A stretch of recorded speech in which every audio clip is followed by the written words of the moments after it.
for energy and green transition. Currently, my vision is simple. I want all the 1,346 containers accounted for. 1,346 containers. Whatever it takes, I'll bring those containers to where they ought to be. Mr. Speaker, let me.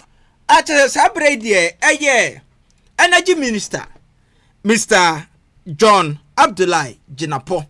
Asama wade aba abetuja eno no achese yebabo awuramu ni abusa ye ho ensem ba ko ne mienu bi because this particular container yi ho asem a omoche se Ghana for munya ready because rapture asase na asase free container so enti containers a ECG for kra ya esi port omoche se abo abrabo pa no eno enya ntaban atu akohia Yesu enti omo abrabo pa ne de akaya ni wo mu ena ewo asase so na ensem we say no inconsistencies are ebom no edoso when it comes to the figures omude aba abetudwana. So the question is, who is trying to making propaganda here?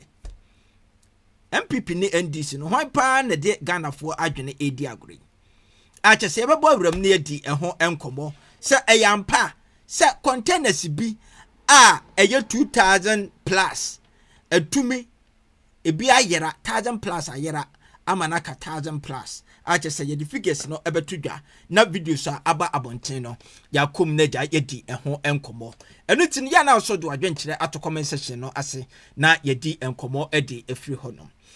Message so subscribe ya bomodi na subscribe na turn on the notification bell said the be the video bia na update bia eba won sabe kan wonya bi ahwe so Facebook abomodi na follow ye na be kan WhatsApp TV abusuaku no eho. Message ya no like no wa share video no ede amayen o comment no said me kan ye no ya na de ato o comment section no ase ye bedi enkomo ede e free eho no. But don't forget to say #support Kofi Adoma Nwani a campaign na ekoso a che so betumi afa information si a good screen si anim na so pese onso wo donate bi kakra ede eboa Kofi Adoma Nwani eye ne eye surgery a okuyi eho a wo betumi afa GoFundMe eye link no ana Momo Number no na watumi asend bi kakra ede afaso ede a show your appreciation ede achire Kofi Adoma Nwani. Momo Number no say wo send this car afa so make sure say din abeba no Stephen Kofi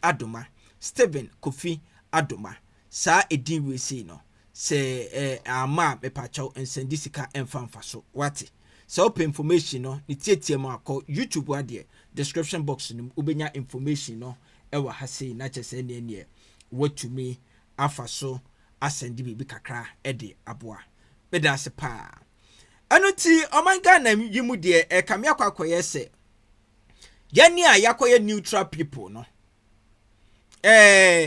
se national cake no eba yenya bi ni eti omu ye political party members no se MPP ni NDC fo no omu ba akonya ne so a no omadane the country no as a political party country ache se kame akwese se wuni MPP ana NDC a uni chefa na mmom no oga de twapam omu wo MPP ni NDC mu no na omu edi papa na ye wo honom na omu kire se containers bi aba eye ECG for containers na containers no eye 3,000 na 3,000 no ye komu a omu kire mu se se no 3,000 no aba beda ni 2,500 and yes ye be fanisa na 2,500 no kra no afedie omo kire se abedru 2,491 yes samom okay anuti MPP for na yes adwumadie wi ana NDC for na wo de yanko ani enkotie energy minister Abdullahi Jinapo ne samoa ode ebetu edwa no na eja yedi eho enkomo kakra na yewie a yebeba na eja ma be break no ma bi down ni abusi ye ho ensem bi na yahwe se wei politics ana omude ebeye na propaganda an obi ede anase ɛyɛ no korɛ sɛ containers bi anya ntaban kɔdwantwi atu yenko tie ne nsɛm ni bi na yemra. When I went, I was given a different figure of 2,500. I got alarmed. And so as minister, I set up a committee to investigate the whole issues surrounding these containers. The committee submitted this report and indicated that contrary to the 2,500 figure that was given when we got to the port, 1,300 containers and over could not be accounted for, which means they were missing. Let me put on record that these things have been happening since 2019. And as you can see for yourself, based on where we went, it's a syndicate that has been operating for some years now. As minister, I've taken a decision to break this syndicate. We would everybody pursue every organization that has been operating this cartel.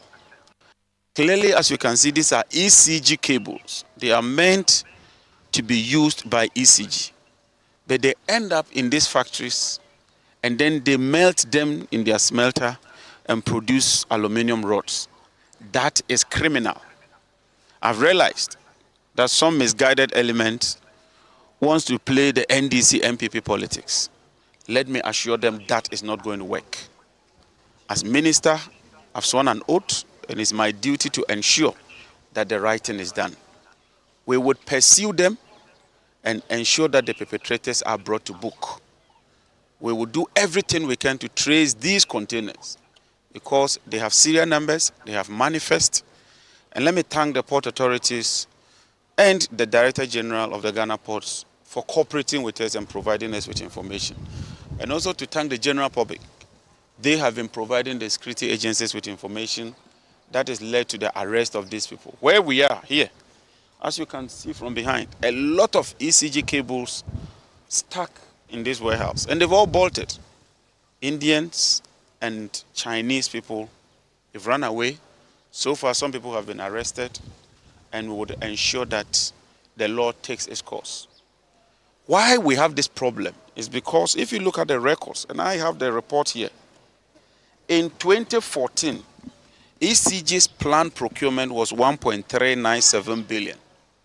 By the end of the year, they procured 8.2 billion. And so they engaged in frivolous over expenditure, procured items that they did not have money to clear, and that is what has brought us this far. The same with 2023. Their planned procurement was less than 1 billion. They ended up procuring 8.3 billion. That is more than 7.3 billion over and above what was approved for them. So if you look at the records, in 2022, they procured 1.3 billion. In 2023, they procured 8.3 billion. In 2024, they procured 8.2 billion. Way above what was approved for them. More than 700%. And so let me make it clear. Those who think that they can engage in political football, those who think they can use this to try and equalize, it will not work. Since 2019, this crime is being perpetrated on the state. The then government slept on it. This government will not allow this to continue. And as minister, I would ensure that we curtail this, we follow and apprehend those responsible, and retrieve the containers. In simple terms, I want my containers. Simple as that. And wherever the containers are, we'll trace them. And those we've apprehended, we'll not just prosecute them, we'll go to court and seek an order to sell those assets there to defray the cost so that we use that money to invest in the grid system and to make power delivery available and reliable. Thank you very much. The minister, what they just Yanka energy minister, Mr. Abu Jinapo, or no, and the day assembly say about Abetuja. Na and some ya what they ever two jano, say no omu chirimoa. Chinese for Makuma Congo che, and the Ghana Niba could ye omu etumi acheno. Na ebiamono so no India for being so aduomo ho asihye mu a ni nyina de say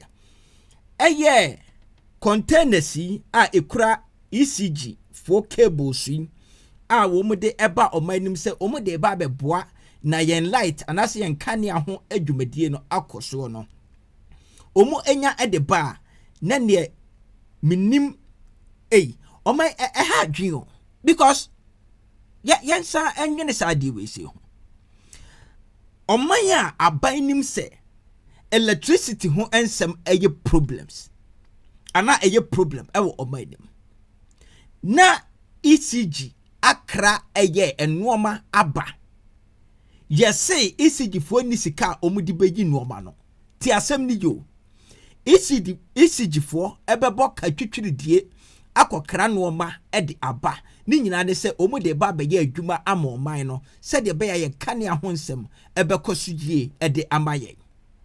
At the end of the day ECG fo no in their calculations no omu nya sika nkoyi sika enoma no fine odi emfa ne se etumisi enti abaya eye na dodankwa akufu ado na abaya na ewoso no sebi na aban no eni ni minister energy minister no omu nim nyansa se okay ade ya ECG for dia ba omu ni sika omu de begidie nanso nation no enyina omu anamu enyi sha no ma na emfama wo mu na omu fanko ye adwuma na ye betete enkakra ede abeto ho sa nyansa we no enya adwuma wo ebinum tirimu ana anase obi ebeye president na chese this kind of knowledge a free ni tirim. I don't actually know except to say ebia otherwise a minimum and it is a winning hunim de bia fat comment section no asena yensua ade emfa emfiri hodo anuti omo de sa containers we say eba anase ECG for ede ba ye no ade so manya sika enyi na container no esisi hono mo a ewo se ECG for epesika eba ebeyie no ena enkrofo bi afa akire a omu nso etwe enoma na ewo container nim no eton edema China fo ene India fo a chese ene ebiabia omu fro no pon a ebentema omu kiremu a factory bi ewo ho ena ebiabia omu fro ho nso Shy Hills eno nso factory bi ewo ho no mo a sabre Shy Hills fo yi omo akwa China fo bi ede afiri honom na wode yenko ekwan a enkrofo efa so a omo efa cables no anasa container no efa so a eyiraye ede firi ho ne wi a enkakra yebeba na agya ya bebreki no ma down ne abusi ho ensem baako ani mienu bi ede afiri mu. We followed that intel and got to this particular company located in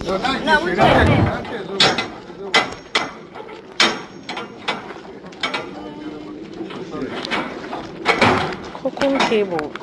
No, but even bamboo, all right, so no, but I want everybody to have you.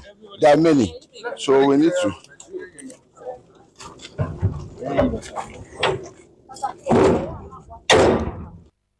Okay, so this is originally how all the containers came. And you can see how they are sealed in the wooden pellets. Some people manage to break the seals to these containers. Then they removed. So see, about the first line, we have one, I can see eight. 1, 2, 3, 4, 5, 6, 7, 8. Other 8 or 9. Is it 8? Yeah, it's supposed to be 8, and then 8 coming all the way to. Okay, fine. So some quantity have been taken from the top. And we have only one over there. So this line is gone. And when you open all the containers, you see the same thread. So it means that it was cleverly done by the criminals behind these whole activities. So we just wanted you to have information about this. They are not yet taking the content, but they are cleverly taking some from the top line, top layer. Yes. So they take and they leave the last one over there. When we open the next container, you see the same thing over there. Yes. Yes. So you were saying that it's normally remove the top. The top, yes. Left one at the top. Yeah, exactly. Why do you think that they will do that? Because if they are taking off and leaving one, what's the impression that they creating? So if you're not somebody who know how the container are loaded, you will be tempted to believe that all came original like this. But if you take, let's say, one from this one, take two over there, when you open, you know there's something wrong. Yeah, so that's the modus. Thank you. So from this, it means some of the products are missing from here. Some are missing. So let's open the next one, they will see. What the gentleman? 1, 2, 3, 4, 5, 6, 7, 8. Yes. So this is supposed to also be all the way to this place. 8. So they've taken some. 11. So they said, Enti se wo hwe eye asem we na asema ka to say a very dicey issue because omo kire say containers eno na eye 2491 containers anuti se wo hwe se de this video ya ma me fan to screen yi ni nkomokra emfa ho this particular video ya wo mo kire mu say enipa bonfo no eba enya containers no ena omu enya containers no emom ena omu kukuru na omu de sika so de ko na emom no omu bie containers no na omu ayiyi eye cables no de free containers no emu according to sani omu enchiremu no esi etie eno no okay fine anuti say ena omu ye ne dia. The question is se containers no se eye 2491 ena omu yiyi ne nkakran say ya at the end of the day no ye benya containers 2491 no ho but only say eye enoma na ebom no ena omu ebeyiyi so de afrimu sa pepepe ena ewo say eye. But here is the case, he say. Womo kire mu a we de eye container na mu ena enkrofo asesa edi afiri honum enu nti ahase no kire ma adwen mebusa say which is which. Eye containers no ena enkrofo apejade adwane ko ana say omu ebiem na omu ayiyi no ma no te say de enchiremu no esi ebe. Na mame mo a particular audio be enchiro about the calculation because it seems to say figures na omude ebeto edwanon so no ensa enye clear ewo baby tie eya this particular figures na yenyina so na yeni enkomo kakra emfa ho 2491 is the list we were given. We got 1134, leaving out about 1,328 containers that could not be accounted for. Anyone can see no. Okay, I notice what this figures ya two daya. Omo say containers no na dodo a omo hwe animu kwan no na 2491 yeah calculations me pacho tie. We shouldn't forget to say na abujinapo ono so abeka se MPP for no edi kan ka kire ne se transition team no e ka kire ne se enoma a ewo honom no containers a ewo port honom no 3,000 containers but ebra yeso ani ina obeye energy minister no ana ote committee a omo ehwehwe mu omo ekọ honom no afa containers no aba abedane 2,500 yensha no nso ena committee member yi na some audio ya me boy no ono nso kire se containers are no omo ehwe animu no 2,491 okay fine na 2,491 no ade se omo saka emu 1,134 yemfa eno ento honom eno nti omo another containers aka omu no 1,328 yemfa sa 1,134 134 no and plus 1328 no na yan hade e 12 enti yebenya 2 remainder 1 yemfa nkoka we say ho a yebenya 6 e wo ha say okay fine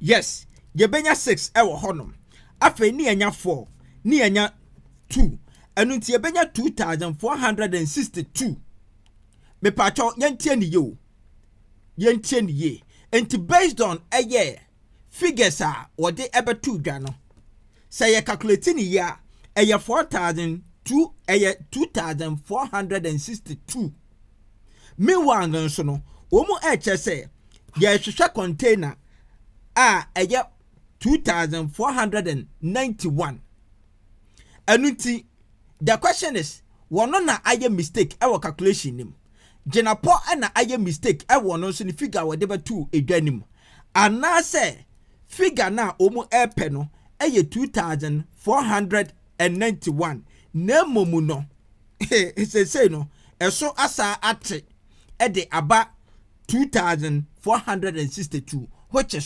confusing kakra e wa ha eno ti na mebusa say we say no figures na ntesa na mom in the name of propaganda nti ene obi pese why ema the party no nanim eba o favor the party no eno nti the real estimate no omo emfa emetudwa ana because right now no I don't know there also megidi menkase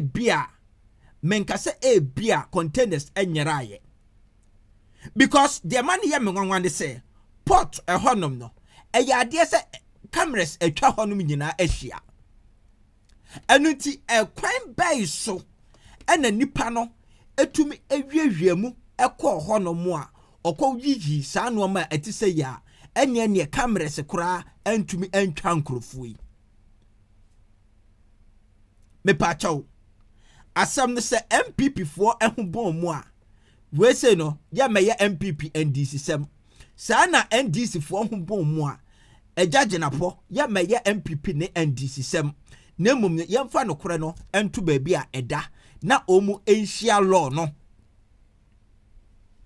iko kamia kwakwa yese aban bi aba adia baako a woka emaganafo akomato mu yem no ene say yebetu krono no ase corruption yebetu ase but ye sha ase kan corruption yentumi ntu ase enu ntu in this instance no I'm expecting say wo mu a omo ho bon sa asem we se susu ampa se eyampa me kan sa because say politicians me nyi omu ni wochira ku ukotro support ade akoma no na wode wakoma akodi ache say oh NDC ade beche no ama won sense form this is not the first time enu ntimi use say susu ampa say ade ya omo eken no say eye no kura enipa omu ehwo frofro kata asehye a etisei mu no yeyi omu free ho kura eye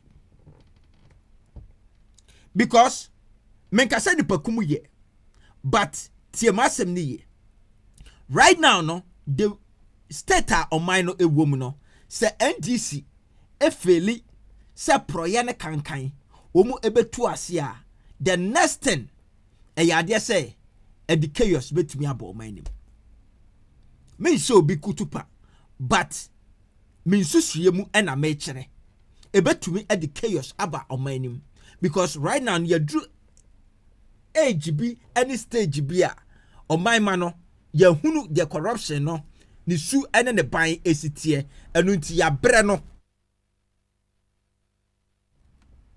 enu ti se NDC ni ena no ho ebon mu a NDC for mama nya kataso se kataso mumu aso sade owura Jenapo ekaye no wose ebinum epese omu plan se MPP ni NDC sem ena de we se so no mesere se eyampa susuampa se yampa ema omu ndili no in secret nemom no omo fa meto public nanim because we a national issue national issue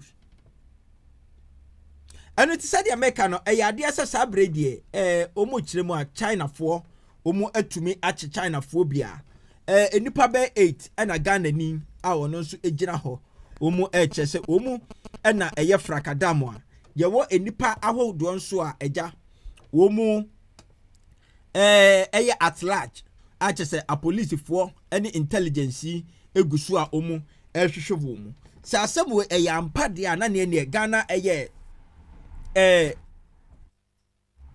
NIB foɔ yɛbɔ ma ba so mo ne Ghana police ni nyinaa ne security agencies ni nyinaa no yɛbɔ ma ba so paa na yɛabɔ NDC foɔ nso aba so yes yɛbɛbɔ NDC foɔ nso aba so afra because at least ɔma make a good move ɛwɔ ahase na sɛdeɛ yɛgu so a yɛka asɛm wɔ sei no ɛyɛ adeɛ sɛ ɛnɛ no on the 28th of March 2025 Parliament House nkasaya bi ɛkɔ so a kyerɛ sɛ minority leader Afenyo Markins ɛka asɛm bi na asɛm a wɔka yɛ no mami akɔtie na ɛgya yaba na afei no yɛtie asɛm a Jinapo nso ɛsa ɛka yɛ ɛwɔ Parliament House na yɛwie a afei yɛbebreki no ɔma down na yɛ conclude bibia na wɔn so wutie no o de wo comment ato comment section no ase na saa bre de omo kyerɛ sɛ baabi a omo fra onom sɛ pon a kyerɛ sɛ ɛbɛn tema ɛne Shy Hills this factory ya omo akɔkye China fo ya omo egyina so a ohwɛ no screen yi ani no ɛyɛ adeɛ sɛ ɛyɛ Shy Hills ɛhɔnom ɛna omo etumi ɛkɔkye saa China fo yi ɛde efiri yɛ ɛne Ghana ni baako ɛka a kyerɛ sɛ asɛm we say no akwaya ade a ano edin yankwa na wode yankoko tie eye ensɛm a ɛkɔɔ so ɛwɔ Parliament House ɛbra Afenyo Markins egyina ya na ɔno nso ɛkasa no na afei yemra ebedi enkomo kakra emfa ɛno nso ɛho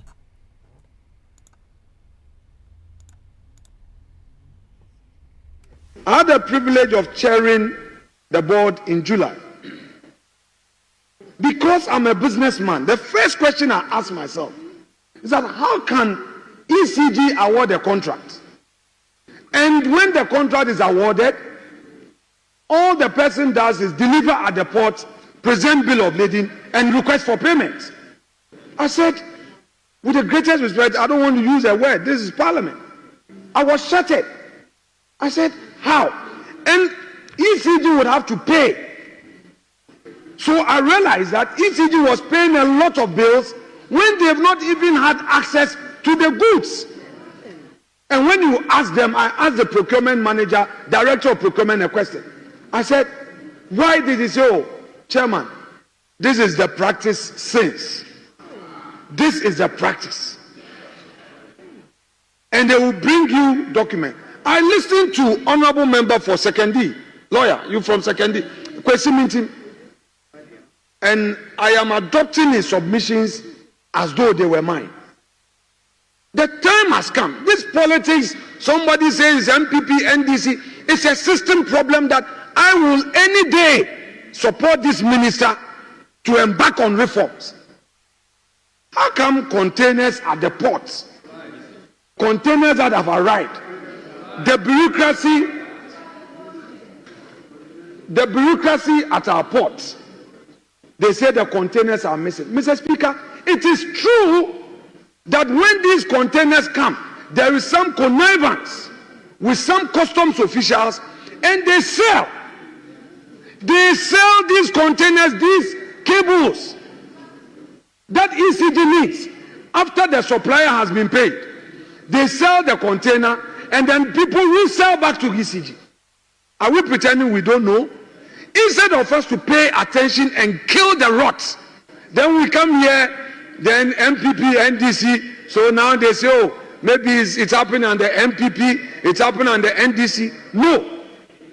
An honorable minister, I know what you can do. If we can give you support to do it, you must adopt a posture a non-partisan posture and tackle the rot. But if we all want to approach it MPP, NDC, Mr. Speaker, it will remain. NDC will spend 4 years, 16 years, 20 years. The same thing will be there. They will come into opposition and the same thing would arise again. Anyway, and somewhere minority leader Afenyo Markins at the Ebetuja, but my Afenyo Markins Nesem no or just say somewhere last year Unya Konya Echo Chair ECG. I just saw Okoya Honum Penny. Now who sap proyade can be air coso. But the question they say, Ohu yeno, a den where you far home. This is the question. Oye bribia Ghana for ye ni muana. Because so we tienin somewhere walking ya Ghana for obia or betia sieno, and no ebeya gene say MPP NDC semno, and ya dear say ebeboye because contenders ya omuchiremo ayerano. Omo chere say enoma a woman no. A bro 600 million US dollars. About 700 million US dollars. And what's some na yeke? About 700 million US dollars. Now we watching the partner catch a war prosecuting the keke. Now wakwa demua. I don't katashan enyai because a yadani and the party background obey you know.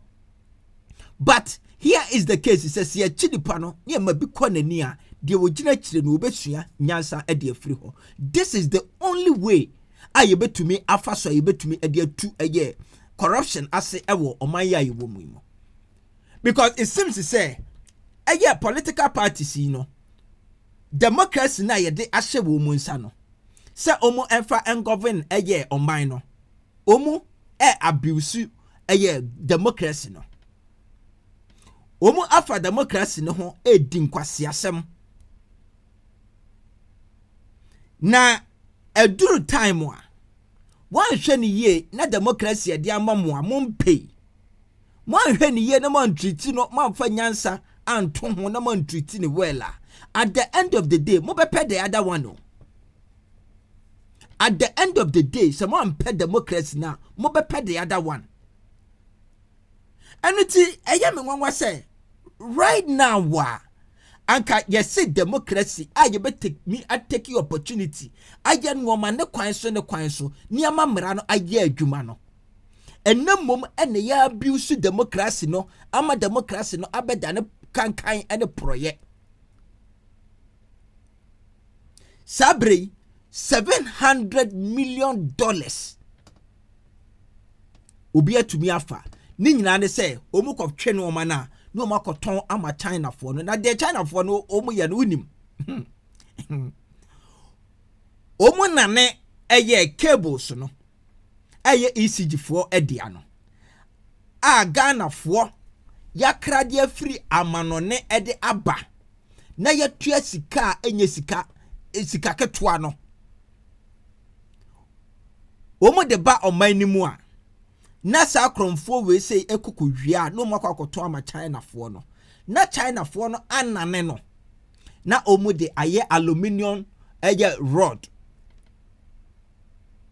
na omu akoton ebi ohonoma na omu yam no powder like na omu sa de ko amanone edunti it seems say yakuye nim no na ebinum esa ede yakoyichi na sa ni pawe wotena semani yeyini sa nipa wotesa no wotena se emane yeyini etimi susu se Ghana ni bia de ho bon asem we sei mu eno ewo se aka emra ni di eboroso unim de me pa akire emra no ani ni emoroso ena China foi eni kwan se yegigi wo musuko because ankrof Ghana yi pa samo I don't actually know. Some men are making sa. Sebia. I don't know. Some men are making sa. Because the way o Genesis idea way who I want to see no. So nwanwa. Say ya wo maya. Sebi emu nipa ewo sika ye betumi amoma kwanya amoma ye business ewo mumu. Nanso Ghana ni a wo aban mu ebe sabotage ni nua Ghana ni na mum se China ni India ni Bangladesh ni eba so obaba beye bribia ni ebie mama no ku ha hadwen pa eti number 1 asama media maker ni say figures no said the omu AC air cano because according to Abu Jinapono or just 2,500 mentiasia according to one of the committee members no or also edge let's say 2,491 na ni breakdown figures or the MIA no watch let's say container no omonsa aka emu 1134 eno na sese Ghana yensa aka ena biamu no so de sese ayera no 1328 but sa woka sa 1328 no ene 1134 no ebomu a de wubenya no 2462 eno ti which na 2,500 to say the MPP for a kanye. And na yes swear this energy minister in Abu Jinapo in no actually you know container no so actually at the aba 2,491 no anasa day. And na etumi asaba for more abedu 2,462 no ana. Figures no emunya clear emfa mame enu ntini yenye propaganda no emfiri ho ni amfa reality no enye adwuma because anya sa nyina no oman no ye bebre pa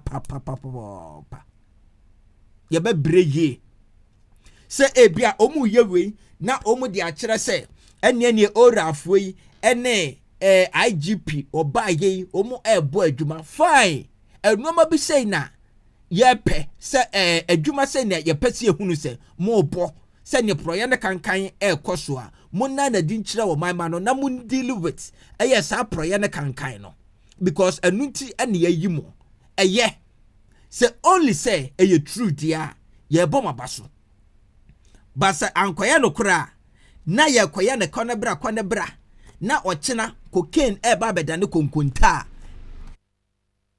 ade say this time around no we no go gree ye mamoti ase pen ne nye prenfa yanko parliament house ne yanko tie Abu Jinapo ne nsemo a ode ebe tu edwa no na afei yemedi enkomo kakra emfa eno so as Minister for Energy and Green Transition. Currently my vision is simple. I want all the 1,346 containers accounted for. 1,346 containers. Whatever it takes, I'll bring those containers to where they ought to be. Mr. Speaker, let me set the record straight. And if my good friend, Professor, will listen to me, there's not been any inconsistency. At the transition committee, Honorable Yarga was there. They gave us a figure of 3,000. Then they told us it had incurred demurrage of 1.5 billion. I was sworn into office on the 17th. On the 24th, I visited the harbor. At the harbor, I was told the containers were 2,500. That is what aroused my suspicion.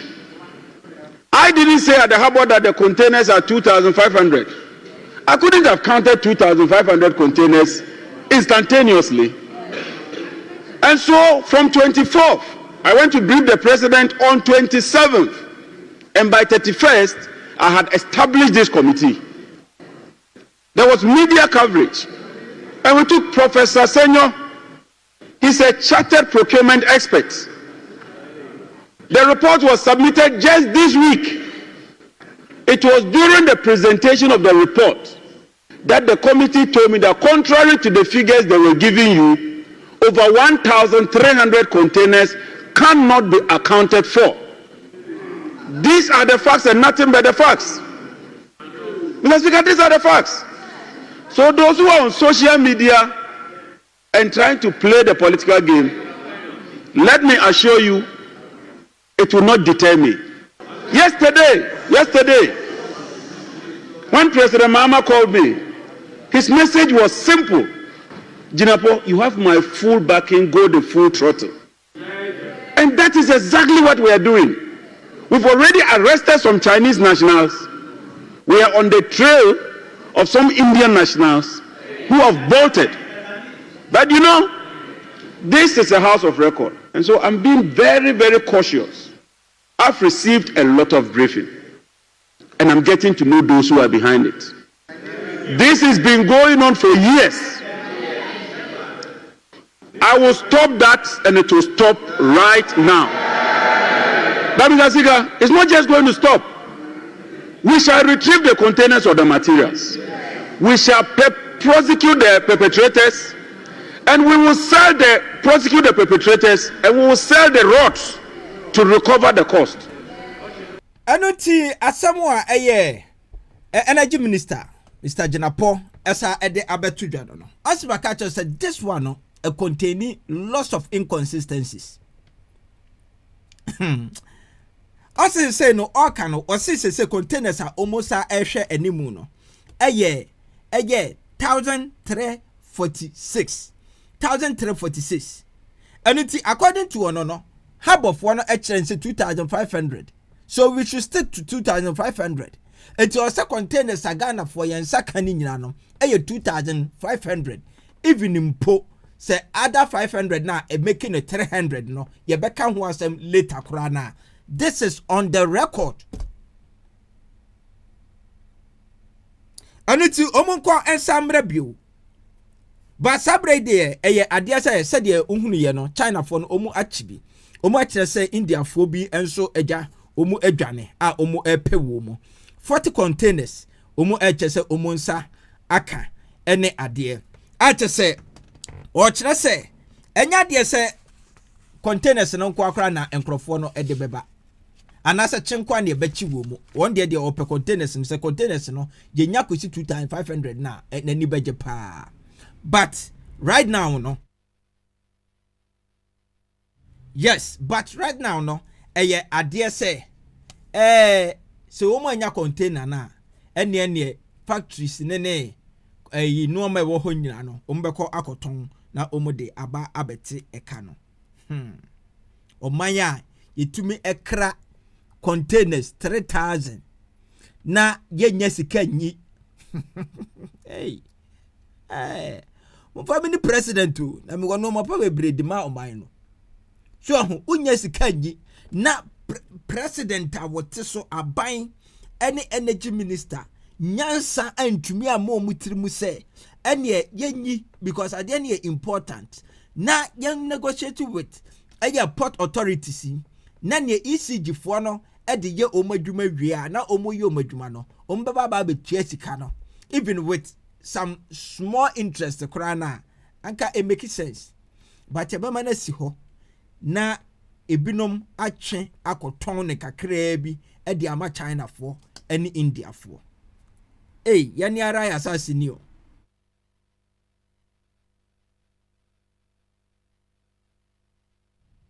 asemwe ha adwene timi se buku ne pen no faso bia ni so nyansa bia ni buku no ene pen nim because it contains just ink into ink no na ayu o madwene mu chese prekesen nyansa pa ebi ni pen ene buku mu